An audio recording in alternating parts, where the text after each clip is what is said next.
focus more on resource allocation in general, not just dynamical resource allocation.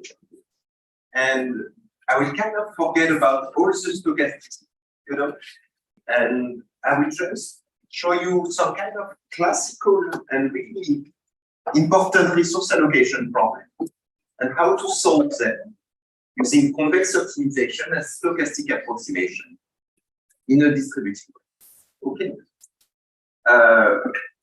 With respect to the labs of today, so we discussed with Pariman, and basically we think that it would be really nice if you can continue to work on the project that you have defined yesterday. What would be kind of the objective is that you are able to code your algorithm, because most of you, except one or two groups, have a framework which is fitting what I taught you in the past 3 days. So what would be nice is that you formalize it, and you use my code as a template. You see, you code the transition probability and so on, so forth, so that you can try to execute it on your setup. And it would be nice if at the end of tomorrow, you have something running. We will help you to develop it. And at least you have come and you have learned something, also how to deploy it. There will be also something else. I would like you during these 2 hours, because I know that if I ask you to do it this afternoon, you will not do it. There is some online tutorial on PyTorch, which is a classical framework to deploy neural networks. And I would like also that you work on that, because tomorrow is neural network day. So you will also work on your project, but you will also implement some neural network on your setup. Okay. Hope it's fine for everyone. And now we will move on and slowly start the class. Okay.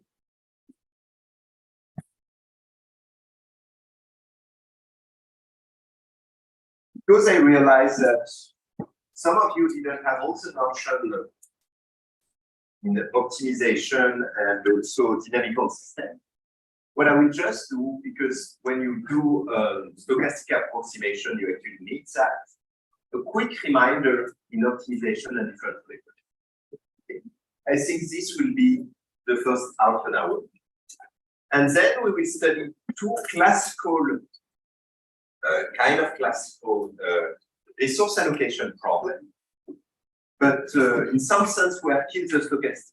So you can imagine that we have taken everything at infinity, and we are restricting to this kind of mean setup.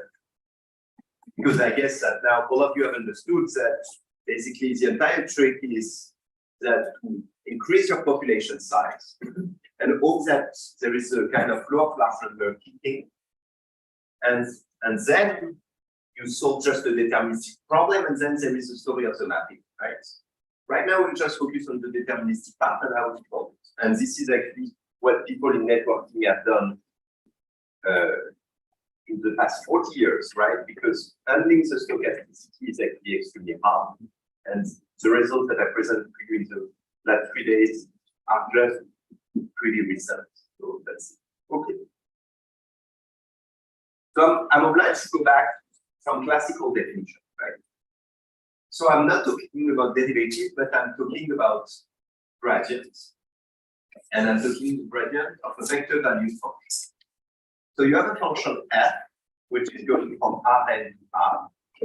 And to not take any risk, about existence and so on, we define the one-sided directional derivative of f in the direction y be equal to, basically, imagine that I'm perturbating x a bit in the direction of y, but really the small direction multiplied by alpha minus f of x divided by alpha. And why are you obliged to divide by alpha? Because otherwise this will go to 0, right? So basically, we are looking at the rate at which x is increasing or decreasing, f is increasing or decreasing close to x. So this is why we are obliged to define alpha. And then, of course, we take the limit, because because this is a notion of derivative Z. Okay. So this is the classical definition of one-sided directional derivative. If we assume that all the directional derivatives of f at a point x exist, what does it mean? It means that this limit has to exist for everyone, right? Which is, of course, not obvious. For example, the moment you take absolute value of x, right, and you look at 0, you will see that we have a lot of problems. And you say that it's a linear function of, and you will notice that it's a linear function of, no, sorry, it exists, and this function, which is the limit of, this is the limit of, so this is the direction of derivative, sorry, is a linear function of. If you have these two conditions, then we say that f is differential at x. So this is kind of classical, but a bit more formal. And the moment we say that it's linear, what does it mean? It means that we can write it as a scalar product between a function, which we call grad of f, which you know, and the scalar product of the direction. One thing that you have to understand is most of you always speak about the gradient, right? But actually the gradient is just the basis for your derivative. But when you look at a specific direction, you have to take the scalar product in y, right? It's just depending on the basis that you are defining your directional derivative. So actually, you can take different direction and have different type of derivatives of directional derivative. Okay. And you get back to gradient when you take the classical Cartesian basis. Okay. So one thing that is really important when you do convex optimization is actually you will work with quite complex functions that are composed with each other. And we all know the chain rule in one dimension, but what is the chain rule in n dimension? And I will just recall the chain rule. So imagine that you have a vector value function f, which is going from Rn to Rm, which is differentiable. And each component fi is differentiable. Okay? We say that it is differentiable if each of its components is differentiable. So basically, you have to imagine the following, right? You have a function f of x, and it's nothing more than a vector function, right? One of x up to fn. Really good. So how do we define the gradient? So actually, you would say just take the gradient of every component. I would say yes, but just because we are using the chain rule, be a bit careful in how do you write your matrix, right? So the easiest way I find to remember what is the gradient of the vector value function, right, is to say that you take the gradient of every function and you put them in a vector, right? So it means that this is giving you a matrix, right, where the number of lines is the dimension of x, and the number of columns is the number of functions. So please try to remember this is a kind of notation that I'm taking because it's simplifying everything. Okay. So, and for people that go on physics, you have the notion of Jacobian, and you see that actually, when you define the Jacobian, you have to use the reverse, you have taking the transpose of this matrix. So now, let's just look at the chain rule differentiation. You have a function that goes from Rk to Rn, and a function that goes to Grn to Rn. So, and we look at the function h of x, which is the composition of G with f of x. So the first thing is we have to look whether or not the dimension are good. F is standing on Rm, G is taking as in input Rm. So what is the gradient of this function. So you can guess that you have the chain rule like that, right? Which is exactly the same as previously on one dimension. But the good thing is it's multiplication of matrix, and with this form, actually, you don't have any transpose, anything that appearing, so it's kind of easy to remember. So remember that you can just a way of remembering the chain rule in a multi-dimensional space is that you take your gradient of every of your function, you just put them in a vector, right? So basically, one gradient is one column, right? And then you can just write your classical chain rule, in one dimension and just replace derivative by gradient. Okay. Really good. I'm also obliged when we do convex optimization, because convex optimization like completely on second order Taylor series, right? So I'm obliged to just quickly give you a small reminder. So let's say that f is twice continuously differentiated. And let's say also that for any x, it exists a function x, which is satisfying this condition. Right? But just forget about that. It's just the lemma. Then, if we have these two conditions, what we can say is that f of x plus y, so the derivation of x is equal to f of x plus the directional derivative of f of x in y, plus what we call the second order terms, the Hessian, right? Plus some error. And what this is saying is basically the error will go to 0.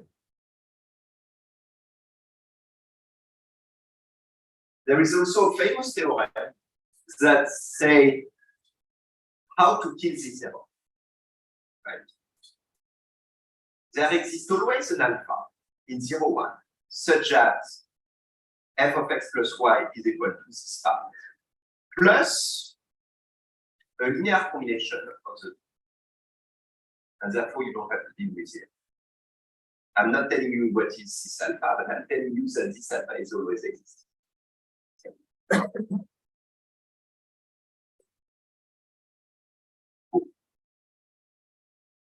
So now, the first thing that we ask ourselves is, I want actually to optimize f, right? I want to slowly find an x which is not so bad, which is minimizing x, right? And the questions that people have asked themselves is, in which direction I should go? Is there a way to characterize I should go? And also, when I'm talking about which direction, you have to imagine that the vectors are telling me where to go. But they have also asked themselves what is the size of this vector. A simple example would be to take a polynomial function. You are here, and you ask yourself, where should I go? But you will just tell me, go there, right? But I will tell you, what is the length of my vector? Should I go there like that? Or should I go there like that? Right. And all the gradient type descent algorithms are based on this idea that they give some condition on the right way to go and the length. And the moment you're able to control that, you know that you are at least going through the right direction. So imagining that you are hiking and you want to reach a city in some sense, right? And you are hiking in a mountain. Basically, you will do local exploration of where to go down, right? So this is the same idea in the gradient descent. So, of course, to make it simple for you, we need some assumption. So basically, in some sense, we assume that f is twice differentiable and that the Hessian is bounded. The norm of the Hessian is bounded. But basically, you look at your gradient, and this is saying that it's Lipschitz. Okay, your gradient is Lipschitz. Then, what you automatically add is that f of x plus y is smaller or equal than f of x plus the directional derivative in y plus some kind of term which is depending on the length of your vector. And you see that what is your goal actually, if you just want to move a bit, is to find a y, right, such that f of x is smaller than the f of x plus 1, right? So in some sense, you want this to be these two terms. So the directional derivative with this error there, which is depending on the length, should be smaller, should be than 0. Because the moment this is smaller than 0, you know that you are going in a good direction. Right? So one naive way would simply be to take minus a gradient in y star. Because if you take minus a gradient in y star, you will have minus the norm of the gradient of x, and then you will have something else, right? But the problem is that you still have to deal with this term. So you will have to scale a bit your gradient until you're able to compensate with this. This is just the idea of gradients. So let's just make some small recall about unconstrained optimization. And then we can later on talk about constraint optimization. So I think you have all seen during your high school how to optimize the function is just take the derivative, put it equal to 0. So there is actually a lot of things behind that, and it's not so obvious actually. It means that this is a way of doing it, but it's not so obvious to show why it's working. So the moment you have x star which is minimizing f, the continuous function, you automatically have that. However, the reverse is not. Right? Assuming that you're finding x star, which is putting your gradient equal to 0, doesn't mean that it's a global optimum, right? The classical example is just if I do that. Here you have also gradient at 0. Here you have also gradient at 0. This is really the baby example. And you know, even if we know that sometimes you have some problems there, right? You have some problems there.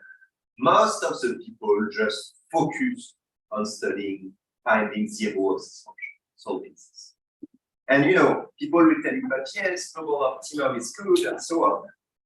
And then there is all this complex stuff in non-convex optimization. This is a non-convex optimization where basically people use genetic algorithms, people use gradient annealing and so on.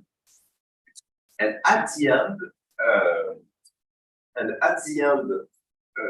what these algorithms are doing, they are exploring all the space. When they try to prove that it's converging to global optimum, at the end, with small probabilities, they are still able to explore all the space. So basically, your problem is hard and you are just exploring all the space. So you will not be able to reduce so much the complexity, right? And another thing, when you will discuss with industry people, they will tell you, but actually, we actually don't care at all about the global optimum, right? We have a solution which is already pretty good. Can you just already improve it a bit? And let's say if you're able to improve it of 10%, for us, in terms of revenue, it's an increase of 50%. So just also to recall you that the search for global optimum is not always good, right? It doesn't make so many sense, right? It's more a mathematical abstraction. Do already something better than what you have is already a lot. And also, when people do machine learning, actually, they are not interested at all in going into the global optimum. And do you know why? I would like to have that circle on the audience.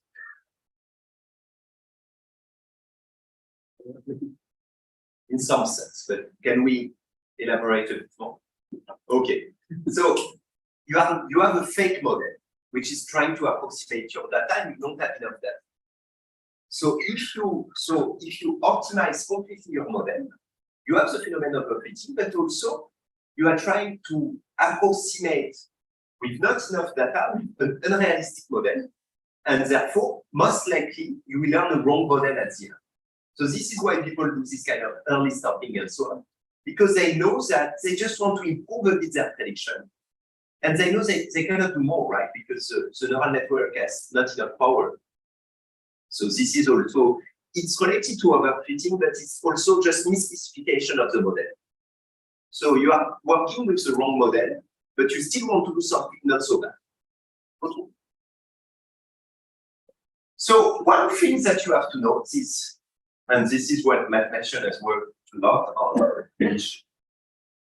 it's showing that a solution exists is actually not trivial at all. You have to take some really strong concept of analysis to be able to show that there is some existence. And so it's not trivial at all. If you have not done topology course and so on, you will not be able to do it. Okay, so let's go back now to our gradient descent, right? As I told you before, what we just want is this to be negative. And this to be negative means that this is negative, right? So basically what we just want is this condition, right? So let's write z equal x plus gamma y. So now we scale our direction. And we assume that also z of grad of fx is smaller than 0. Because if it's not smaller than 0, because the square norm is positive, then you have no hope of making it work, right? And then you will get, this is a condition, right? So you write your function. This you have written. So you have a scaling in gamma squared, you have a scaling in gamma. And this scaling in gamma squared is extremely important. So what does it mean? It means that when you have a gamma small, this term will dominate this one, right? There is one in order 2, there is one in order 1. And this is what is saving, right? So there is some hope if this is negative that if you take gamma small enough, this will be dominated. So you can write it like that. And now you have your answer for gamma, right? Just this gamma, it suggests this is positive. Right? So if you take gamma small enough, then you know that you have been able to go down. Even before talking about gradient descent, I just want to highlight something. When people work on heuristic system and try to find the right set of parameters. So, for example, one of my friends were working on digging, I don't know how you say, petrol, where you dig water, I don't remember, but digging hole to have petrol, right? And he was trying to, so it's drilling, and he was trying to, he has this huge C++ code to try to predict whether or not, how much he should drill more to exploit. The problem is the code is taking, let's say, 1 day to give you 1 point. So actually, he will never be able to completely optimize, to find the global optimum, but his question of his PhD was simple. Just try with 50, you can call only 50 times your simulator. You have a finite budget. Try to go down. And the entire job was just to find a way to estimate, in some sense, this constant. And just find at some point the right directions and the right gap. And just going down is already. So just 2-3 steps. You can only compute 3 vectors, and how to do that with the minimum of points, the minimum sampling of the system. So us, we don't care about that. Actually, we don't have a simulator problem. We can exploit the simulator. So what are the classical 3 algorithms that to do gradient descent? The first one is gradient algorithm. So you just take Xn, your current estimate, and you go down. It's like in the mountain, if you look at, you decide where to go. Multiply by gamma. The second one is much more smarter. The second one is basically looking at where to go, because right now the scaling is just a constant scaling for every component, right? This one is trying to scale the component of your gradient depending on the inverse of the derivative of the FCN. But basically, it's trying to go, if it's really steep there and not too steep, perhaps it will say, okay, I will rescale such that this is becoming steep and such that in total we are globally more going down. This is called the Newton algorithm. And then the problem is you have to compute an inverse of a matrix. And so people will tell you first, inverse of matrix is boring to compute. I will even tell you, we hate when we do optimization, we hate function of the type 1 over x. When we do programmation, we actually hate them because the moment x is going close to 0, you don't control anything. And basically 1 over x is an inverse. So imagine if you do the inverse of a matrix, and the matrix is a bit close to 0, your algorithm is just not working because of numerical error. And so people have come with ways of asking themselves what is the right state.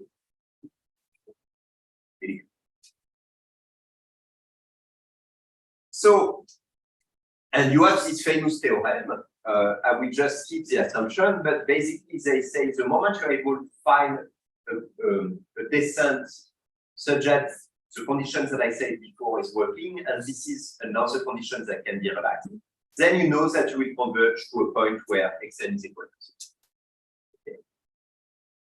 One thing that is important to note, and what I like about this theory is, what it's just teaching you is whatever gradient, whatever descent algorithm that you have, just respect this theory. It's kind of unifying all the type of descent algorithm, right? Right? You are not obliged to just study specifically the gradient descent and specifically the Newton algorithm. Okay, you can just study one theorem, and that's the same for stochastic gradient descent and so on. So it's not giving you a rate, but you know the rate question is actually extremely tricky because even if you have a rate, you have to ask yourself, can you do better and so on. But at least it's giving you convergence. Okay. So now let's talk about differential equation because this is something that we need today. So differential equation is actually kind of a weird object. Differential equation is a fixed point and a really weird fixed point. Let me write it down.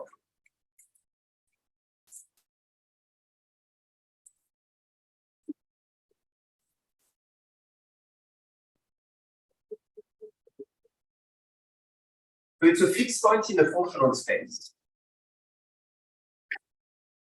And basically a differential equation is saying the following. Let's say x is a function of t, right? It is saying that my function of t should be equal to my initial point plus the integral from 0 to t of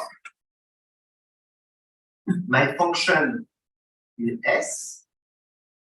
I will remove that. Yes. So you see that what is weird is you define a function in function of x itself, right? So basically, I could just say that this function is just where t is this operator. So this is the notion of differential equation. And because it's a fixed point equation, actually, proving the existence of the uniqueness is not at all trivial. Again, you have to realize something, that existence of a fixed point solution is a hard problem. You know, and people, this is kind of, we always kind of let the job to mathematicians to do this big theorem for us because actually it's pretty hard. And what is interpretation of a differential equation? Is nothing more than you will define a vector, you will define a flow of vectors in a space. You will say that when I'm in this point, I'm going here. When I'm in this point, I'm going here. When I'm in this point, I'm going here. You are defining for every point in your space a flow of vectors, and then the solution of the differential equation is the curve that is tangent, is a curve that starts at x0 and which is tangent at all these vectors. So for example, I'm here, so it's telling me to go there. And perhaps here there is a vector, so I will have to do that and things like that. So basically, I'm defining a flow, what we call a flow vector, right? And then I'm just looking at the curve going tangentially to all these vectors, right? And also, what does it mean? It means that assuming that I'm drawing a smooth curve, if I look at all the tangent vectors through this curve, then I'm getting the differential equation. Okay, so now we need some basic definition. We say that the set A is positively invariant for basically the curve defined by a differential equation. If the moment you start, your initial point is in A, it's implying that you stay in A. And remember that your time can be positive or negative, right? You can also do the reverse. Right now, I went in one direction, but of course, you can go in the other direction. So basically, when I'm moving forwards, I'm always staying in A. And when I'm moving backward, means that I'm negatively invariant. I'm staying in A also. So we say that what we call the compact, more generally closed. So, you know, a compact set is just something that a set which is behaving really just imagine the ball, right? This is a compact, right? And in R, intervals are compact, right? A and B, and this is not compact. So imagine something that, you know, you don't have problem at the boundary, everything is closed, and imagine the ball. I think it's the easiest way of understanding what is. So we say that the set N is invariant if one thing is negatively and positively invariant. So you always say it, whatever, whether or not you are moving forward or backward. And we say that it's called an attractor if around this set, every trajectory around this set is staying in this set, it's converging to the set. So I will just give you an example. It would say that, let's say that this set is an attractor. So it means that you take a small neighborhood around it. And whatever is happening, you stay in this neighborhood and you converge. And so basically you will just converge. Perhaps you will not go inside, but at least you are around this. And we say that a point x star is an equilibrium point if your gradient is zero. So basically, if your vector is not moving anymore, it means that your curve has stopped, right? And this is what we call an attractor. So it means that basically x dot of t is equal to zero. Another way to interpret x dot of t is the speed at which you are moving. And the moment your speed is equal to zero, then you are not moving anymore. Then now I need to define what we call the diagonal stability. And we say that the compact invariant set N is diagonal stable if for every epsilon 0, and there exists a delta, such that every trajectory initiated in the delta neighborhood of A remains in its epsilon neighborhood. So let's look at it. I have, let's say that I have this small ball, which is delta. I'm starting at delta. Then I'm never going too far. Basically, I'm picking a bigger ball of size epsilon, and I'm never going.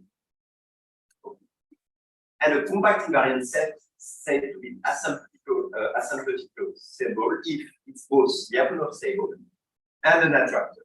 So basically, what does it mean? I'm never going too far. And also, at some point, I'm converging, right? So basically, I'm saying, yes, I'm not going too far, and I'm converging, which is kind of the desired behavior for an attractor, right? So now we have people that control know this principle, I think, really well. Is when you want to have a system, a differential equation going to this equilibrium point, actually it's a really good question.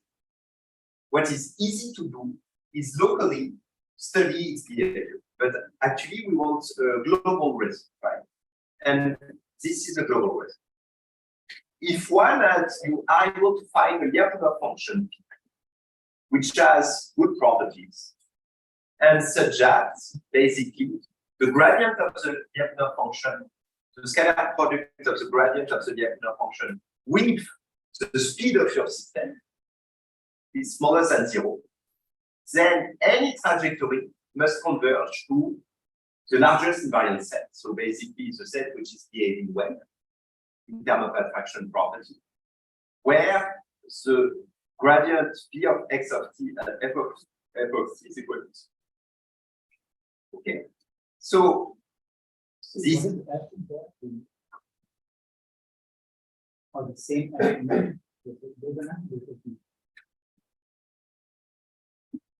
okay, so now I will ask you to use this theorem to prove that. So this is again the gradient algorithm, right? But in a continuous version, in like kind of differential equation. Can you use the Lassa principle to show that the gradient is actually converging at the right place? The gradient algorithm is actually converging to the norm of grad of f of x equal to 0. It's a kind of trivial calculation, but I'm giving you just 2 minutes to do it. Let's say fun.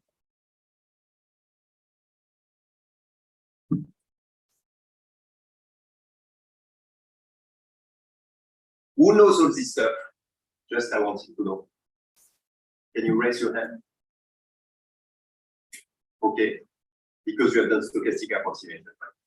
And the rest of you, yeah? I know the definitions like these things. The Lyapunov constant only, but more than Okay. Yeah. Okay. So I think you want to ask like how to consider the Lyapunov function to satisfy that previous equation. Yeah.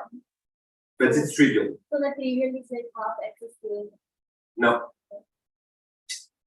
It's a gradient function, right? You are basically you are doing this gradient algorithm.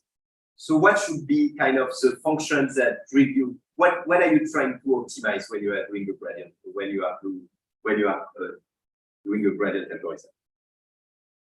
Yeah. So just take f as a Lyapunov function. You would say v of x is equal grad of f, and then you have automatically the Lassal invariance principles that we do. And that's it. And it will show, it's a direct proof of showing you that gradient descent is actually converging. Can you go to the previous one? Yeah. I will just write my differential equation.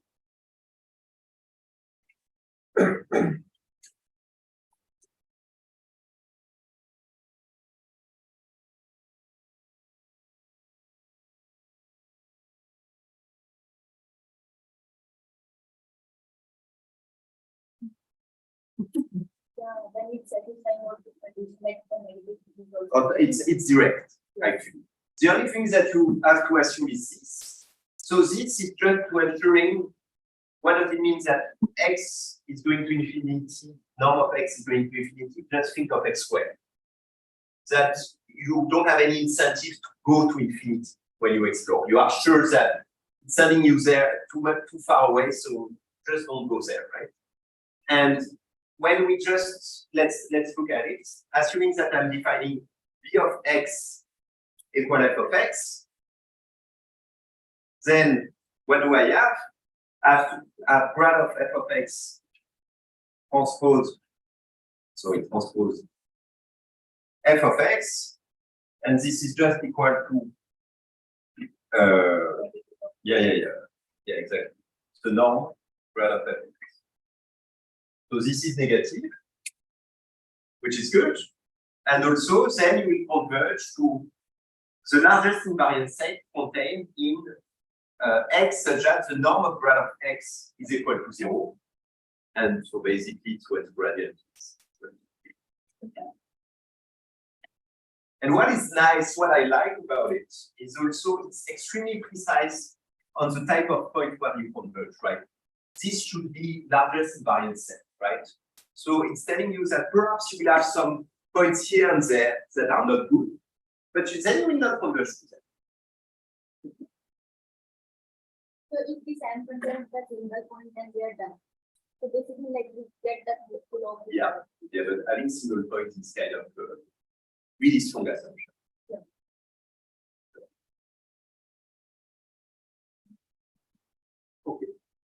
Okay. So I think we can move on now to resource allocation. So I'm talking about a different problem, but actually for me it was one of the most interesting resource allocation problems that I've encountered. I didn't work on it, but I've read a lot of paper on it. And it's not dynamic, but actually there is a lot of application for it. And we can make it dynamic, but I will talk about it. So the initial model is as follows. Let's assume that we use a measurement strategy. And we have different measurement strategies in sensor network. You are working with sensors, you are working with experiments, and you can measure your signal in different ways. Right? And you have a finite number of ways to do it. Right? And you have to choose some of them. And you get a multidimensional output Y of K for every measurement set.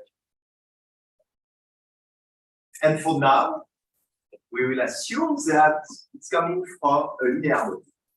What do I mean by a linear model is that you get an output YK, which is depending of a matrix AK multiplied by an input that you are not aware of.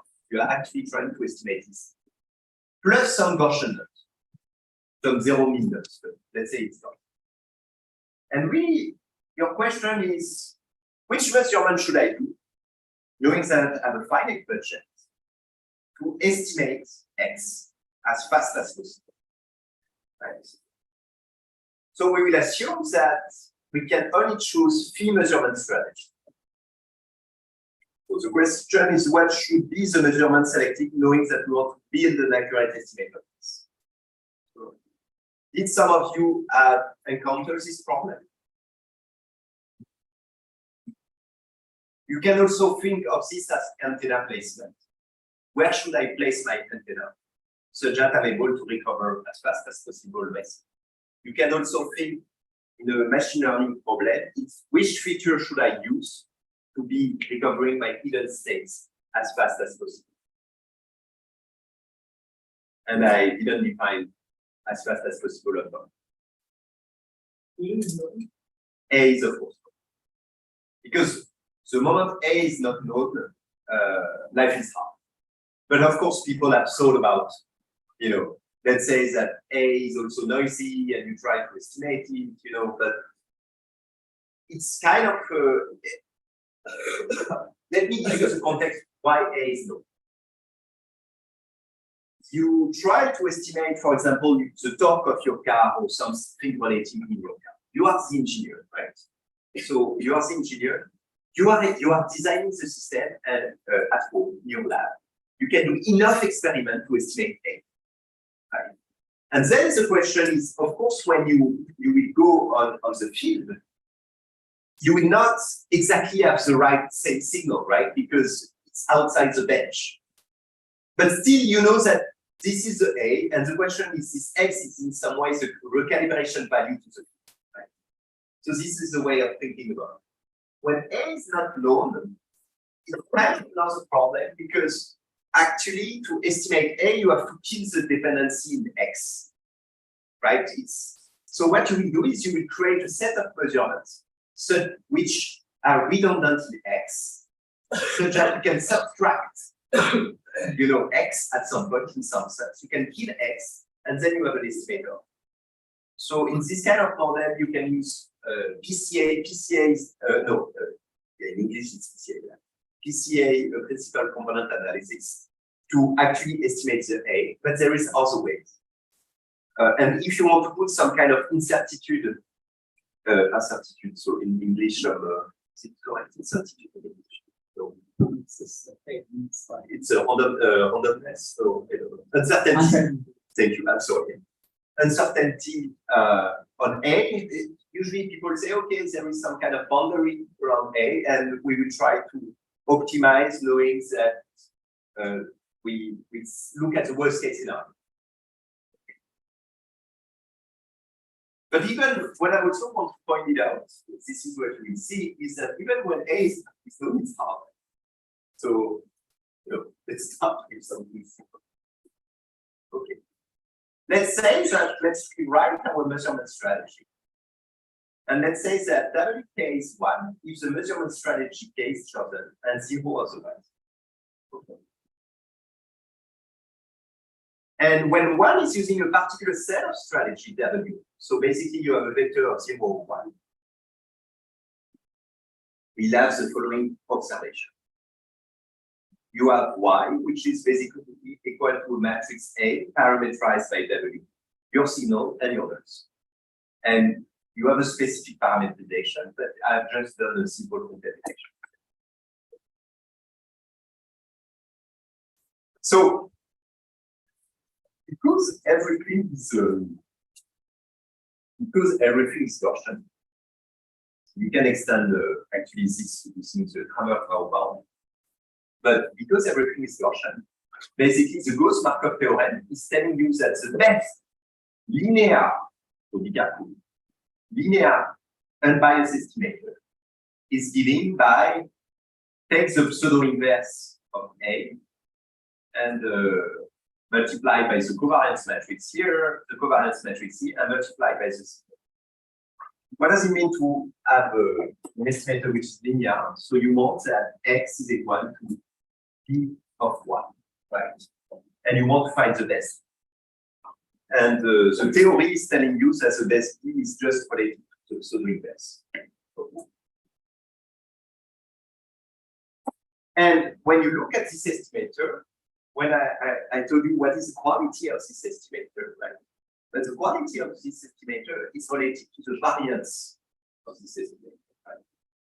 And in this case, because it's an unbiased estimator, you don't care about the bias. And the variance of this estimator is this covariance matrix. Okay. There's a close. And it can just be written as the inverse of a matrix, where this matrix is just a linear combination of the different type of measurements that I have. So you start to see where I'm going. So in some sense, to minimize my variance, I need to find a good combination of these different measurement matrix, right? Such that I'm minimizing the inverse of this matrix.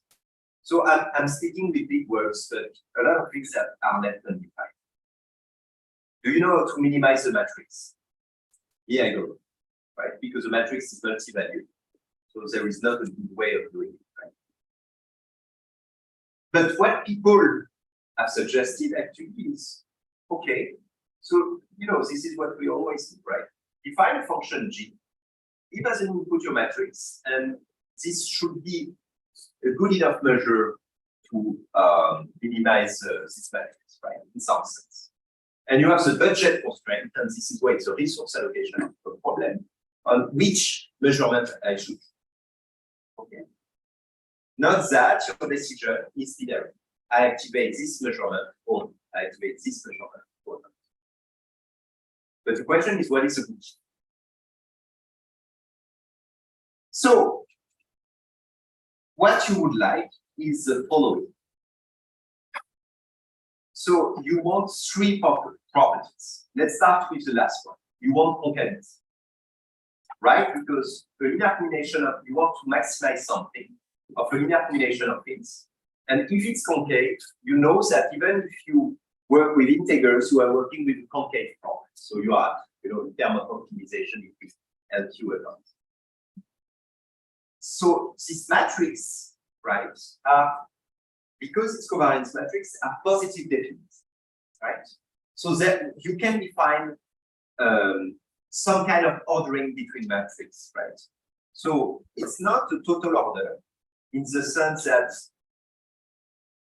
I can say that A is greater than B if A minus B is positive definite But there is some matrices that I will not be able to compare. So this is why it's not a total ordering, but you would like at least that you are able to, you are okay to not be able to compare everything, but you would like that if you know that you can find a solution that is better, clearly better than another matrix, then you should go there, right? And then you want positive homogeneity because it should be independent of scaling, right? Of scaling factors. Why? Because you will want to rescale at some point your matrix to handle the variance of the noise and so on. And you like that it's completely independent. Imagine that I'm scaling all your noise 100, right? Just because of it should not affect your optimization. So typically, we try to minimize the minimum eigenvalue of the matrix. This is to maximize the minimum eigenvalue of the matrix. Or we try to, and there is a more general way, which is trying to maximize the trace of m at the power of p and the total trace at the power of one of them. And basically, we can see that this function is actually the most general one. And depending on the value of p, you can explore a little. So we have concave optimization problem, but with integral. Right.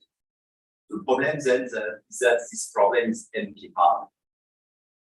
But there is some good heuristic, which is called greedy algorithm and convex relaxation. So you put everything in 0, 1, in the interval 0. That can be useful. And now, the big thing that in this classical formulation is you need actually a lot of information, right? You need to be linear, you need A to be known, and we need this theorem. But people have came around with this issue. For example, another way to estimate A is the following. You derive an estimation, you sample first, derive an estimation, you plug this estimation, you estimate A, and you do it multiple. So, okay, did everyone understood this problem? Okay, so this is actually an extremely important problem for people in communication because basically it's a question of where to place my, where to sample, where to place my sensor to minimize the variance of my estimate. So I think for all of you guys, I hope that you can just plug it somewhere in your head and make it work. Okay, so I will take a small break now, and then we move to the other resource allocation. Okay.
during the break, please. I started. Okay. So now we talk about the general problems that it's like kind of the most general formulation that I have, but actually I've worked on multiple problems that can be framed in this setup, which I call resource allocation in networks.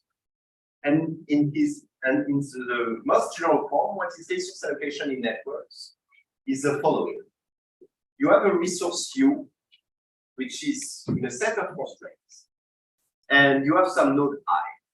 And for every I, you try to maximize some function of some kind of output that the function I is receiving. And this output is a function of two things. It's a function of the direct resource that you send to node I, and his own resources also available, and what is receiving from his neighbor. Right? And you say that what is receiving from his neighbor is a function of the resource of the neighbor. So let's think a bit about it. Let's talk about water, for example. I can directly send water to node I. His stock will be depending on its own stock, and perhaps the neighbors can send some water. However, imagine that you have leaking in the pipe, then perhaps when you will send, you will not exactly receive xi, you will receive a smaller number of xi. So this is kind of the most general things that we have thought about. And so just for the definition, what you need is just a set of nodes that value an adjacency matrix on a directed networks. It's not obliged that it's directed, but it's simplifying things. And then, therefore, you have to define who are the neighbors, the neighbors, the people that send you something, and the people to whom you are sending something. Not that you have a weird constraint set on your utilization form. You want that your resource X is basically a solution of this weird fixed point. So just some examples that I've studied in my different papers is one, it has been applied in opinion shaping in social networks. Basically, you assume that every agent has an opinion, xi, and it can be influenced by an external advisor, right, that can directly contact them and telling you, this is the right opinion. And then it can be also directly influenced by its own opinion. It's called the reinforcement phenomenon. The more I believe in the opinion, the more I will believe in it. And also it will depend on the opinion of my neighbor. And there is no deformation of kind of information transmission. You could imagine. You could imagine that there is a channel that is making it weird and so on. Another thing is about distributed ledger or blockchain. This is also something else that we have worked on in my team. And basically, your F is something a bit simpler. Xi is basically the number of data that have not been checked. And you know, in distributed ledger, the big thing is you have a distributed database, and you have a checking mechanism to be sure that what you send to the database is good, in some sense. And this is related to the number of transactions that have not been checked. And this is related to the number of transactions that is sent to the distributed ledger. So you have these formulas that you can find in our paper. And basically, every node is trying to decide how much it should check or how much it should send new transaction to minimize kind of the unchecked transaction in the distributed database. Another application is hierarchical in the network in the economy. So just think of how money is distributed in public instances. You first have the state, you know, that distributed money to some kind of big institute. Then this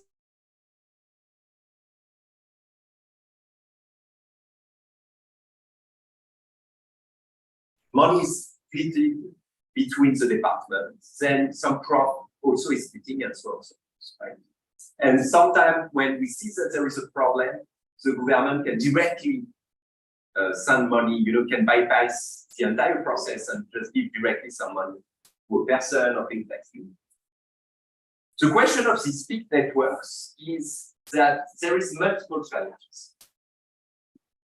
The first thing is actually, it's not a good assumption that the central controller knows everything. Just think of the hierarchical economic networks. The government doesn't know how the prof in the university are spending their university and what is their need. It's not possible to have this level of granularity. Same thing for water planning, right? There is no way that the guy who is managing the wave know exactly what is the need of every house, right? How much water is in the tank of every house. Think also of the other example in social network. We don't know how people communicate with each other. We can have a partial view of it, but we don't know exactly their relation. Yeah. In the previous slide, also can you explain the social network, like what is that? Okay. Really good. So in my previous life, basically when I was a PhD student like you, I was working on social network and understanding how bad can be the competition in social network in terms of quality of information and trying to model the diffusion of information in social network. And there is, I think it was in the 70s, there is a famous opinion model that emerged that was what we call the De Groot model.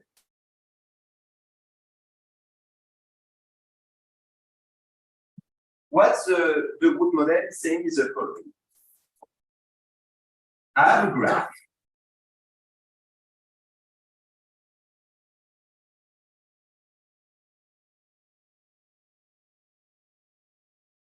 And I have a probability on each edge of how much I'm trusting an agent, how much this agent is influenced on me. So this edge has therefore bidirectional, right? And let's say that node 1 is trusting the opinion of node 2 at 50%, and is trusting himself at 50%. So in some sense, you kind of have a trust among all your networks and you normalize them to say who you will trust more than the other. Okay, and perhaps not for basically trust 2 at 90%,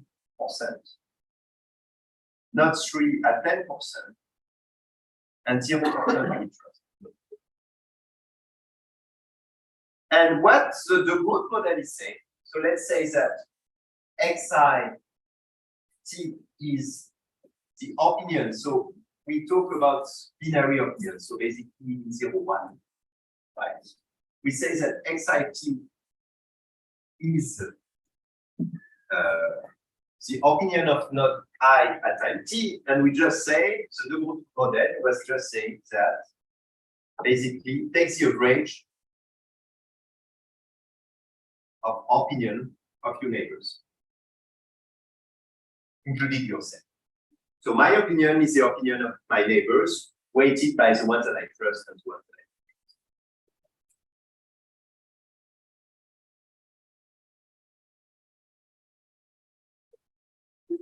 What will be your? I will come to that now. I will come.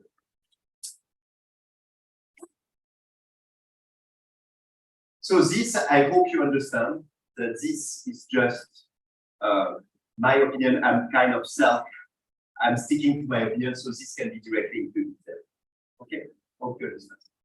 So now, what is a simple extension is to say that, like, public opinion can be also directly influenced by advertisement, let's say. And therefore, I'm receptive or not to an advertisement. Typically, me, I'm extremely bad. For some stuff, the moment I see it in advertisement, it's completely doing the opposite thing. right? For some stuff, I'm extremely susceptible.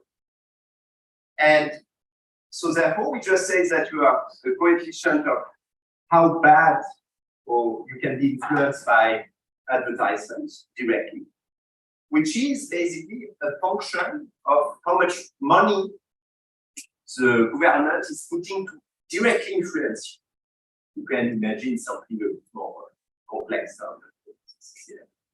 And then you have 1 minus alpha I, which is just about how much your neighbors count. So this model is also trying to capture that, for example, when we talk about economy or politics, right? I will not trust my neighbors, right? Because actually they don't know shit about it, right? So I will trust a bit more newspapers, book, some kind of higher authority. And perhaps it's extremely wrong, right? Because we have seen during COVID pandemics that actually you have all these big authorities that were speaking and everyone was, right? For example, us in France, at some point they say, yes, we should not wear masks. Yes, really good. You know, and you have all these doctors coming at the TVs that saying that they were knowing better than anyone, and so on. But initially, at least myself, I was believing that an expert, when he's going to the public space to speak, he will say things that it is true. But actually, COVID shows us that not the case, right? So in the case of COVID, the opinion is on the top. But that's it, that's the model. And what you see, what you have to always assume there is that the knowledge of the network, the knowledge of exchange is not known. Not known in two senses. In social network, it's not known because actually this is something which is, it's coming from social science, right? Social network. Therefore, this is not something that's not like wires that we can actually estimate. Even if people look at us and say, right now, I'm influencing you in some way, perhaps some of you find that I'm saying a lot of crap, and you don't care about what I'm saying, right? But actually, we will never be able to measure that. So this is an hierarchical network or in a telecom network. Parimal has done also some work on the topic. Is actually, the node knows its neighbors, which makes sense, right? When you deploy a network, even a sensor network or just a classical telecommunication network, you assume that the node knows what's happening because failure can happen, a lot of things can happen, right?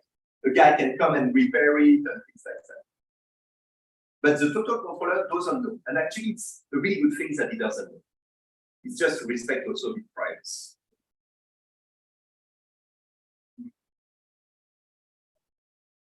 So one thing is we want our algorithm to be decentralized. We want that everything is happening at the level of a node, right? Because we want that its local information is given there. And we want also asynchronous in the sense that, the moment you want a decentralized algorithm, you will not ask everyone to update at the same time.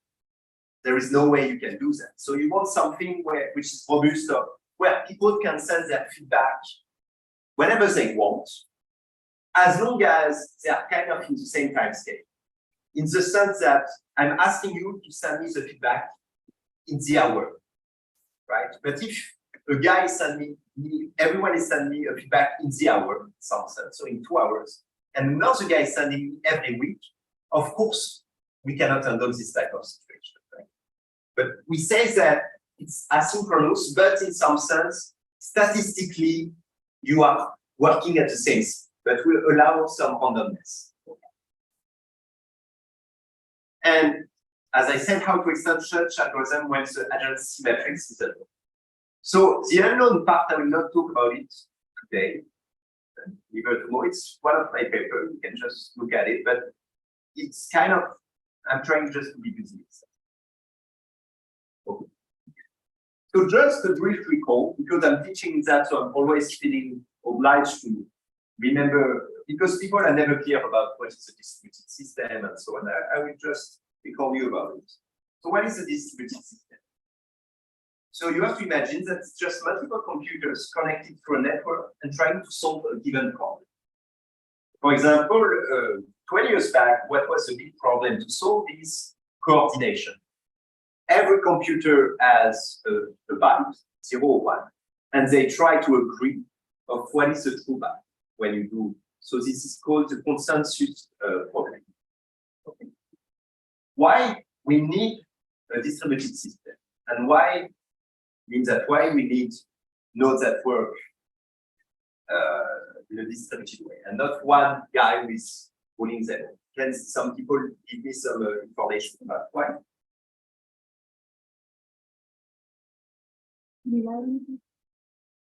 It's good. Reliability is one of the big things, right? So you want to use replication because the problem is if this computer is crashing, you are done. So the problem is one computer is not robust of failure. You have also a memory problem. And sometimes you have also just a problem of physical location. People are not close to each other. It's taking a lot of time to send them some information, just like that. And therefore, you have to find a way to make it easy. So you have to remember what is really a distributed system, and you have to understand that this is, if you say that your algorithm is distributed, it should have these things. They don't have a common physical. So this one actually now is more or less kind of off. So with GPS synchronization, actually, except when you deploy a sensor that is not, means that not having common physical clock can be two reasons. One is you are working at the nanosecond. Still, we are not able to synchronize really fast at the level of nanosecond. Or you are poorly deploying your network. Right? It's a really bad idea to not have a common physical. But 20 years ago, actually, because it was working only with quartz crystal, it was actually the case. But with GPS now, so with satellite. So basically, you have a satellite that is giving you the correct clock, the universal clock of the time.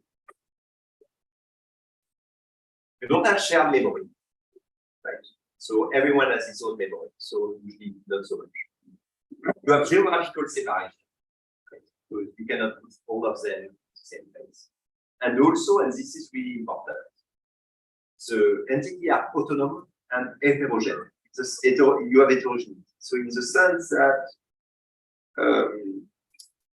they're different devices. They're different computers. They don't have the same resources. It means that you have to be able, perhaps statistically, they look a bit the same, but when you actually look at the machines, they are not the same. So you have to be a bit careful. So we say that an algorithm is set to be decentralized when there is no need for a central to execute.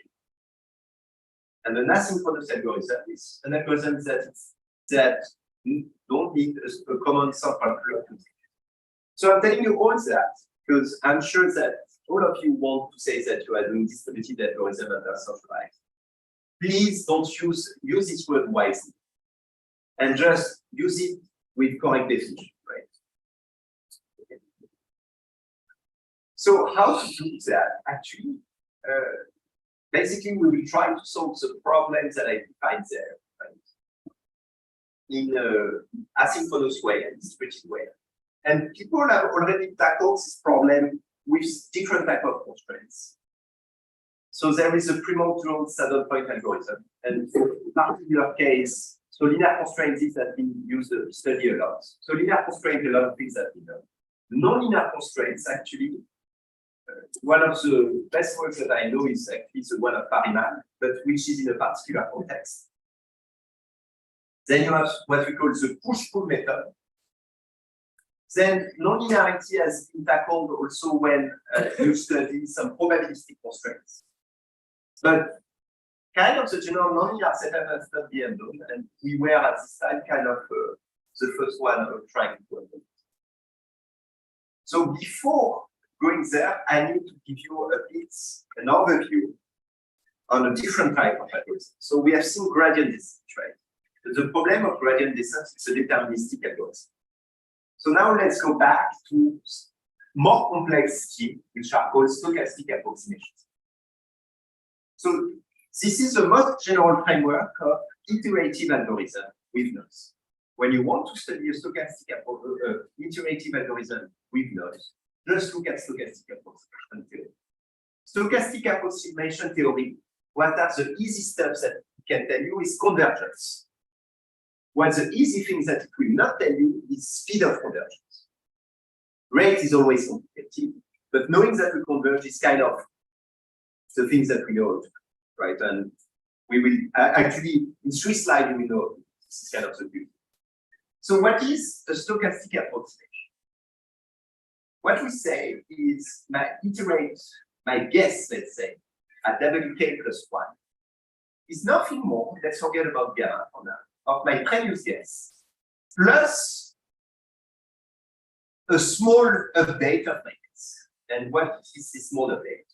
You have a scaling factor alpha k, which is called a step size, which is decreasing, which is telling how much I should innovate in my guess, plus some deterministic update and some noise.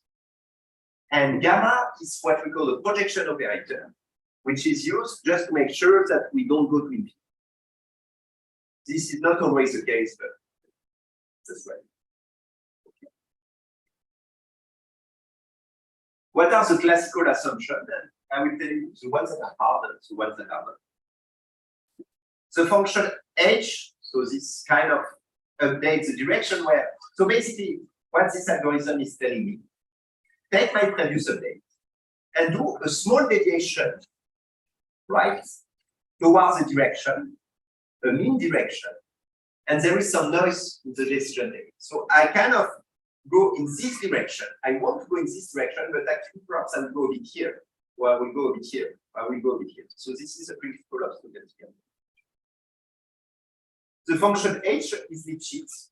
This can be easily handled to tackle non-Lipschitz function and so on. It's boring, but you know, tools are developed, and there is no everything is existing to handle. The step size are in your control. So we ask them to be square summable, but not summable. So what does it mean? We ask them your step size, the sum of your step size should converge to infinity, such that you explore enough. But the square of your step size should converge such that at some point the algorithm is stabilized.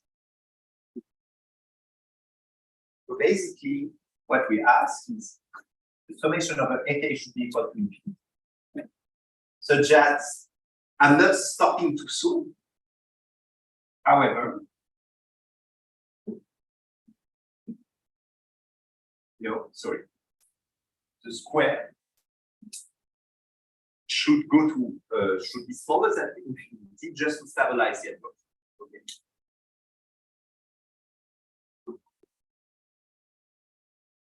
So this not a problem, it's in your own.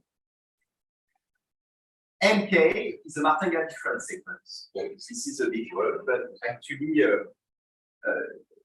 you always have it's pretty hard. So in some cases you have other type of noise, but it's not a problem. It means that the theory also has been developed to handle the extension of that. So this also everything is there for that.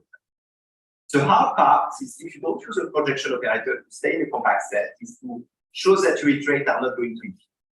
So this is always the boring part. But it's okay. In that this is where you know, when you work with people in stochastic approximation, the first focus will be always this one. But the practitioner actually completely open. We say, you know, why it will go to infinity, you know. So it's depending on the level of maths that you're doing. I'm just telling you, this is actually hard. And this you have to do it yourself. There is not so easy common tool available. But you can sometimes just assume it and just show in a lot of simulations that it's working, because mathematically can be extremely challenging if you are not from the domain.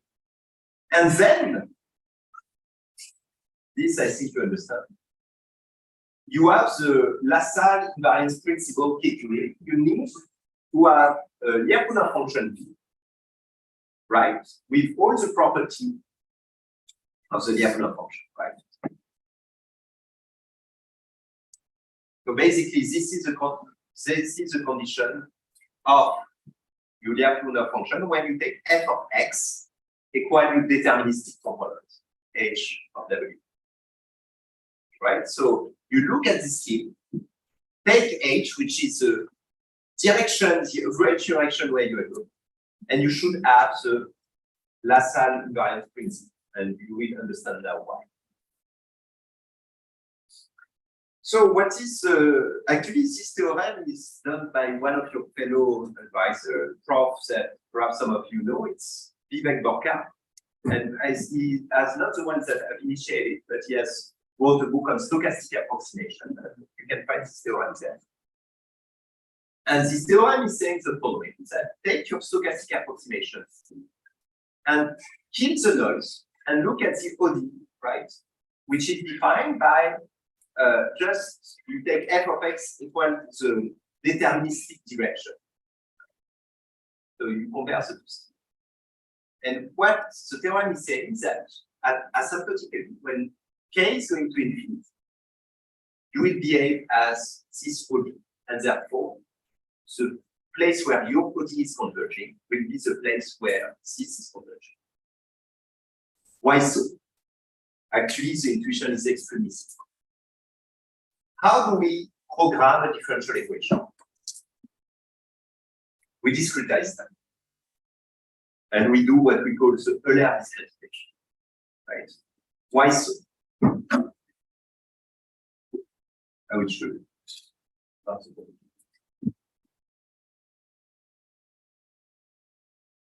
X dot of t equal of h of x of t. Okay.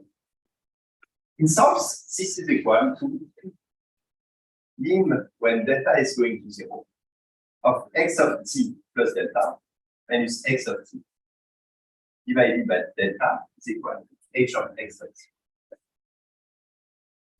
Right. Just discretize the time in delta interval, and between two intervals, you do a linear interpolation. And let's say that I'm taking delta really small. I'm not looking at this. What do I get? I get this, right? And therefore, I'm just getting this plus x of t. Right? And you see that at the end, these two are the same as long as A is small enough. And a stochastic approximation is nothing more than an Euler discretization with some noise. That's it. So this is why, people thought that it would be a good thing to what we call use the OD method, go back to ODs, where we have all these results of convergence to study this discrete. So another difference is right now we have taken this delta, or alpha in my case, R in my case, decreasing, right? This is decreasing. Why so? Because otherwise I will not be able to kill the noise at infinity. Right? You want at some point to kill the noise. But think that it is a stochastic Euler approximation of a differential equation with a decreasing step size just to make sure that it's not going too bad. Okay. Okay, so this is basically the theory. And now you understand, I hope that if you know how to study this OD, you are done.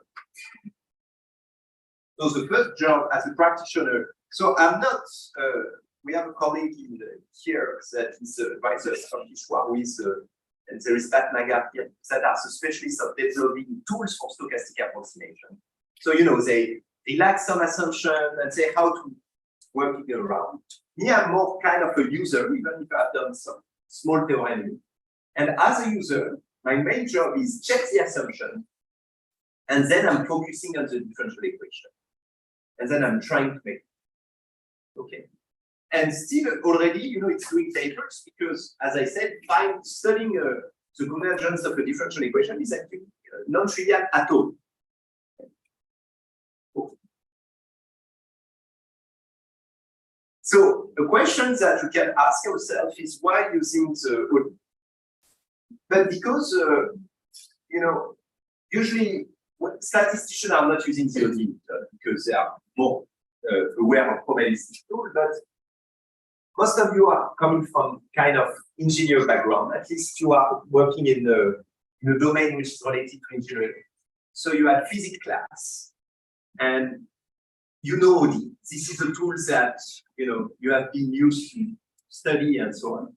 So this is why even me, I'm more familiar with OD. So this is a tool that is more easy for me to use.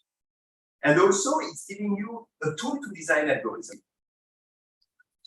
When you have an OD that is converging to the place where you want, right? Just discretize and try to make coming the noise naturally to obtain your kind of place. And this is usually how I work to design my algorithm. For example, I had an algorithm where I wanted to compute eigenvalues of a graph without knowing the graph. I asked myself, what are an OD when the adjacency matrix is known that converge to the eigenvalue of the adjacency matrix?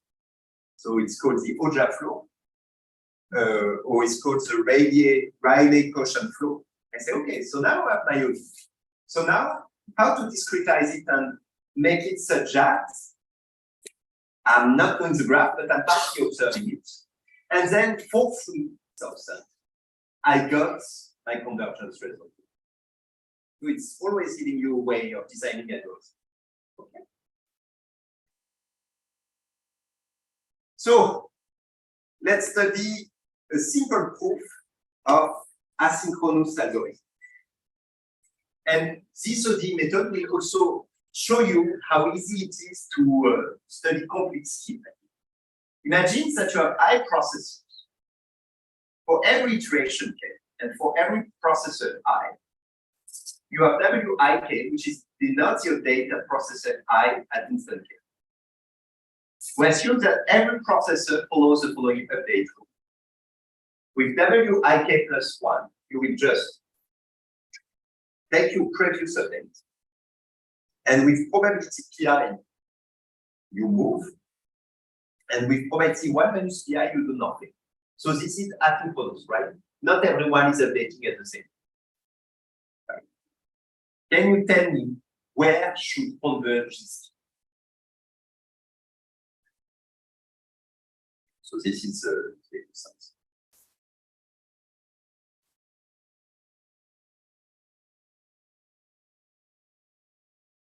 So basically, find the OD, write the stochastic approximations, find the OD associated to it, and then you are done.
Can you repeat, please?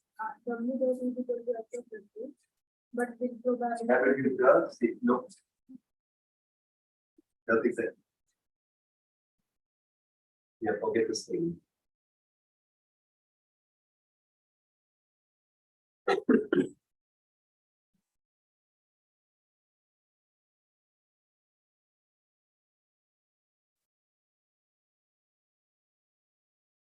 Yeah.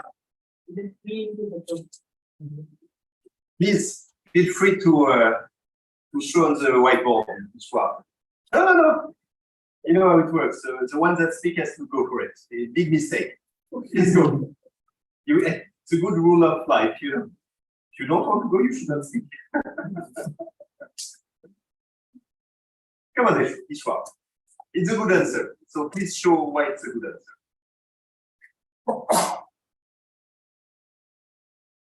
It is recorded and I will show it to your advisor in case he will say.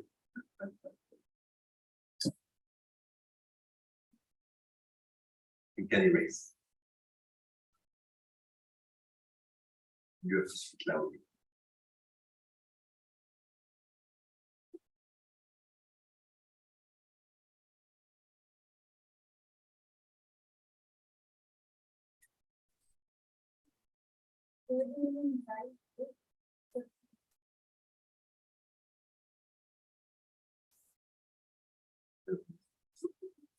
Ah, yes. That's what you're saying. Okay, you understand. Plus 1 over k plus 1. Xi, ik, yeah, pretty good. So first is writing the speed. Yeah.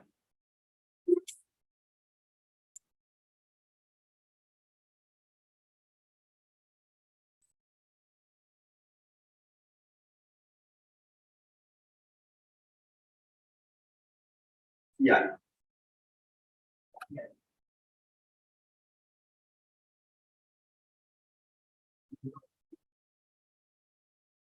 So this is in a stochastic. Yeah. I would like to see how the deterministic ODE performs, Really good. so that we can see if the noise can go to 0. Yeah. And then we will say this iterate will actually convert to the where the ODE, the deterministic ODE comes. Speak to your colleagues, you are the prof now. So here if we take the mean, right, of the expected the deterministic ODE. Yeah. So that will turn out to be here in. Can you write expectation? Yeah.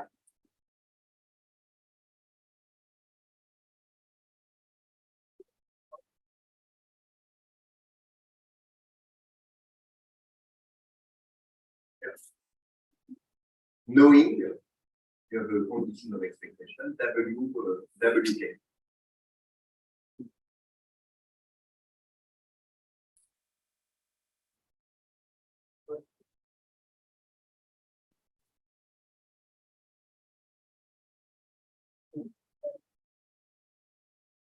Really good. Can you show me? D, okay. Of X of H of WK. Yeah. Okay. So one thing that you can do, you can write here equal to WIK plus 1 over k plus 1. You know, right? So yeah. WIK plus 1 over k plus 1 multiplied by PI H of WIK. Well, you know, plus CI. No, but that's that. Yeah. KI minus yeah. Yeah, into H of WA. So this you can say that it's MK plus 1. This is some noise of 0, right? The mean, yeah. 0.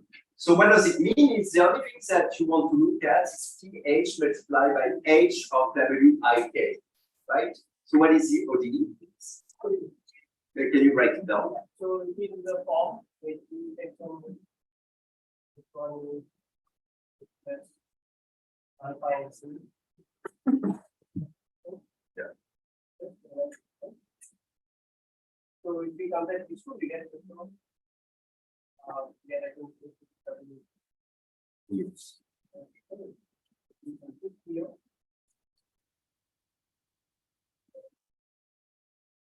Really good. So what is the ODE? It's W dot equal to W dot equal to lambda. I will tell you what lambda is after. Lambda multiplied by H of W, where lambda is a diagonal matrix.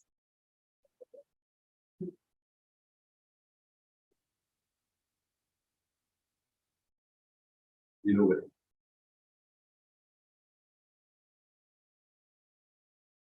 Okay, thank you. I'm taking over. So the moment you have that, right, this is your OD.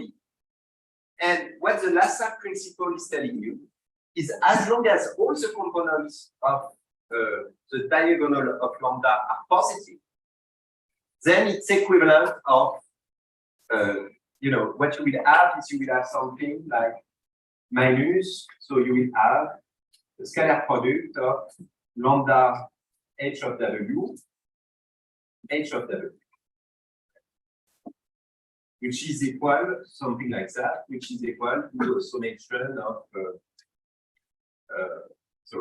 of minus pi h of w I, like that square. If everything is positive, right, you can bound it by 1. And basically, the convergence of this will be equivalent of the convergence of my classical OD. And what I just proved is that actually asynchronous, having a system which is asynchronous is not changing anything as long as everyone is updating statistically in the same order, right?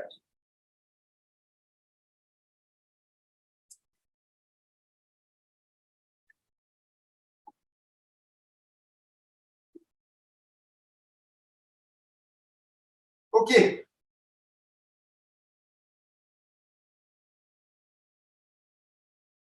So now the problem is to solve my complex optimization problem. I need a bit more extravagance. And I will talk about differential equation with fast components. So differential with fast components is differential equations that don't go at the same speed. So let's think of two systems. Let's say that X is the growth of the population, and Y is the migration between two countries. Clearly, you can imagine that movements between two countries is something that goes much faster than growth, right? So basically, they are not evolving at what we call the same time scale, right? And what you have is two differential equations with one which is multiplied by a factor epsilon to slow down, capture the fact that they don't go at the same speed. So how to analyze such system? When we look at the level of, the time scale of movement between countries, we assume that in some sense it's equivalent that population is not growing, right? It's not moving. So let's say that when you look at people traveling from, let's say even one city to another, you will look at the scale of hours. And I guess growth, you will look at the scale of week, perhaps day, I don't know. Let's say week, maybe true. And you see that they don't evolve at the same time scale. So when you travel between two cities, when you look at the movement of population between two cities, you assume that there is no growth in the windows that you are looking at. Okay? So this is what we call the fast time scale. And the slow time scale is you assume that in some sense your system of growth of moving as stabilized, right, as converged to infinity. Okay? And then you have your growth up. And then at a slow time scale, you assume that your system is behaving less. Right? And what one can prove that one can derive bound and prove that this is actually a good approximation of actually how is behaving this system. So not that this is a classical differential equation, but this is actually not at all classical, right? Because you have a boundary condition. And this boundary condition can be here. So this has been used a lot for reducing the order of modeling. So actually, since I've started to learn this type of stuff in my first year in master, And in optimal control, sometimes when your system is too large, you make this approximation that some components are more slow than others in order to start to decouple. A bit like what we have done actually in the past few days. And there is multiple papers, including my advisor and Rajesh Chandras, and he's the dean here of what is it, the engineering section? I don't know. ECS, sorry. And it's kind of standard stuff to reduce the complexity and kind of having a good health. It has been studied also a lot in ecology, right? Where you try to understand what is interaction between, this is what we call this Log-Terra model, this interaction between prey and predator. So you have fish, that grow at a certain rate, and you have boats that try to feed it, right? And so fish can migrate from one area to another, that's a particular area, and boats can do the same. And we would like to understand under which condition the population of fish are not dying, right? So the problem is when you look at all these differential equations, it's actually really hard to simulate, there is too many of them, and so on and so forth. So they have used this kind of aggregation technique to reduce the system to 4 differential equations. That's a really nice thing. And then you have also this technique called method of aggregation of variables, where basically it's teaching you what are the type of scaling that you can take, such as to make the study of those system much easier. So now let's see how we can use it in our system. How can we slow down an iterative algorithm? We can slow down by just playing with the step size. Right? Just by playing with the step size, I can say that one is converging much faster than another if such condition. And then I will get the following equivalent OD according to all the results that we have seen. Okay. And then I have to study this OD that I know how to study according to classical techniques that I just used to understand the behavior of this. And what we do, which is now a kind of classical technique, we use this to decouple them. Right? The problem is when you don't, and assuming that I want to solve my bandit problems that I've shown you in the past 3 years, but I don't know the parameters. If I start to do learning and also exploiting that, playing my bandits optimally according to the parameters that I have, it will also perturbate my learning. And so it will not go well, right? You don't know where you will go. Another way is that another solution you will tell me, play the same strategy during a certain number of time, get the samples, get the observation, estimate what you don't know, and then do it again. The problem is this is requiring synchronization, right? You have that everyone is synchronizing on a strategy, which is not good. And just by this decoupling stuff, we kind of mimic this phenomenon of first focus on learning and then focus on optimizing. But with this thing, we can make it asynchronous and distributed.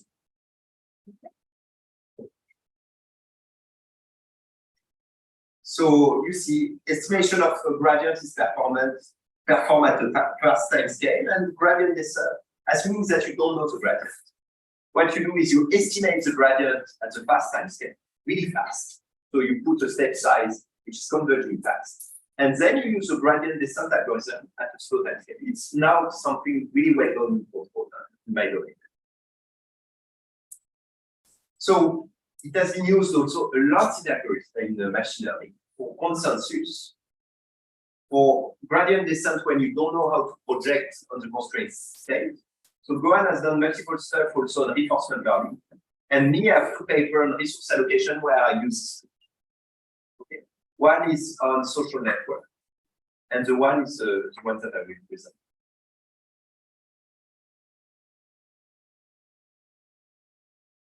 So let's go back to our resource allocation. Let's say that I want to maximize the resource arriving at each node. There is a cost of me sending it directly. And the resource that the node is getting is what it's receiving directly from the controller, plus what it's receiving from its name. And what we assume to make things simple is that everyone is connected in a directed acyclic graph. So imagine like this kind of flow of money through the government, you can clearly see that it's acyclic graph. You don't have cycle. The problem of cycle is just a mathematical technicality that just say then we have to worry about existence of the solution. But think of a network of distribution of waters, most likely, I guess, will not have it, right? And when people design transportation network and things like that, or telecommunication network and so on, actually they design graph that don't have it. One part of the design is to make sure that there is no.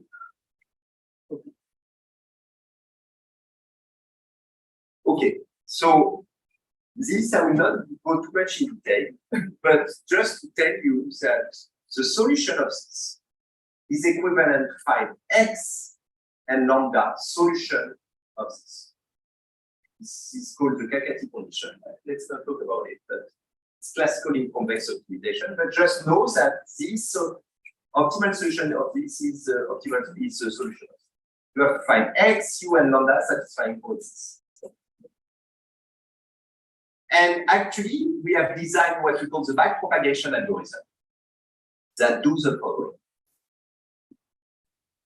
Here it's a synchronous algorithm, where at time k, I receive some resource. So this is the total resource. And then I'm sending the resource to the other guy.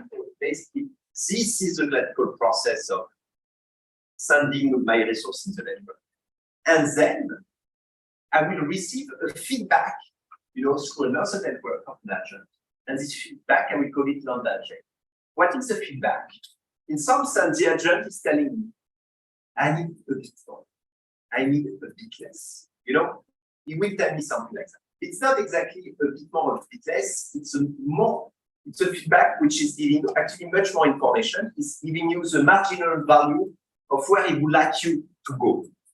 It will tell you, it will give you some kind of notion of derivative and telling you, you have given me this resource. I would prefer a bit less in comparison to this resource. So this is called shadow prices in convex optimization or the Lagrange method. And once I receive this feedback, what I do is I aggregate all the feedback of the people that I'm sending the information. This is the aggregation. And then I have a simple update about how much you take a ponderation of how much you have lost resource when you send. I said that there is a loss. Plus how much you are happy with it. So basically, it's a linear combination between how much I would like more and how much my neighbors would like. Right? That's it. It's just a linear combination. How much I would like more and how much the one that I serve wants more, but locally. Right? And then, so this is the feedback that I'm sending to my neighbors that is giving me information, because it will also tell me how much he should send, because you have this local process. And then, what do you have? And you also ask the controller that the quantity that you should send me directly should be what you have sent me, plus what is my current feedback minus the cost. And what you can show is just by doing that, you're actually solving the Kakati equation. It's just kind of simple rule will actually solve that. And then by simply, iterating on a gradient descent, you will converge. So if you do that multiple times with multiple rounds, actually you will converge. And the way of dealing with asynchronous update is just to decouple with multiple times. I will not go too much in detail. I can go later on if one is interesting. Or I invite you to read the paper first and then go back to me. And then it will converge to the right. Okay. So I will not go to the proof, but and the references are there. All the works that I've done on kind of this type of resource allocation and how to design efficient algorithm to solve them for social network, for less distributed ledger, and for this kind of algorithms that I just presented. And then this is the classical references with respect to convex optimization for distributed system, stochastic approximation, and some basic Puronier plot first. It's okay if in this class you didn't understand kind of how to the problems that I solved that year. What was more important is now you have a set of tools to design your own iterative algorithm with noisy measurement. So stochastic approximation, find an ODE, and then find a way to make it as a stochastic approximation and you have the convergence function. If you have too much coupling, use different time scale, different step size to decouple things, and you have all the theorems. Okay.